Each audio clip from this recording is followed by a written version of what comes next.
World War I was actually first named the Great War because it was the largest scale conflict the world had ever seen up to that point.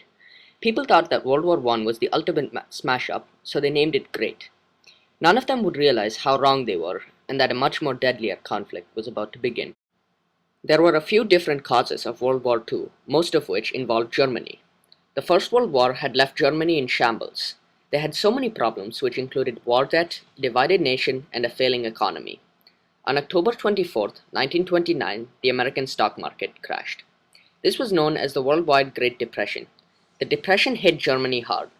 Millions of people went unemployed, with most of them losing their homes and their money.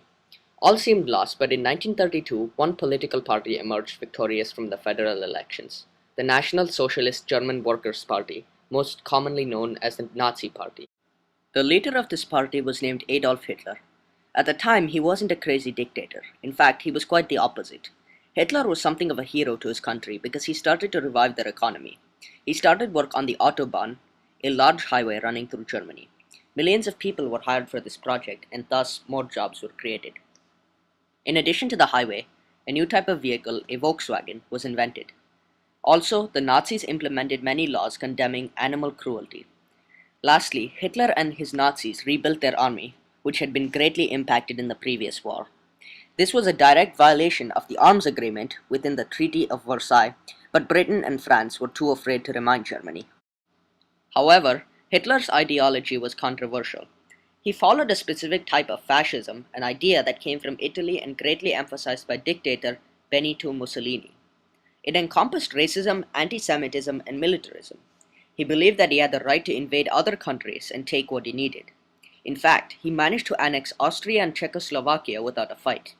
Britain and France did not stop him, thinking that Hitler was simply creating more land for the Germans to live on. The Prime Minister of Great Britain, Neville Chamberlain, met with Hitler in Munich, where Chamberlain agreed that Germany could take over Czechoslovakia without a struggle. When he returned to England, however, his people realized that the Prime Minister had made a huge mistake. However, Hitler was not finished. After taking down Austria and Czechoslovakia, he advanced on Poland. On September 1st, 1939, the German army marched into Poland. The leaders of France and England realized that something had to be done about Hitler. World War II had begun.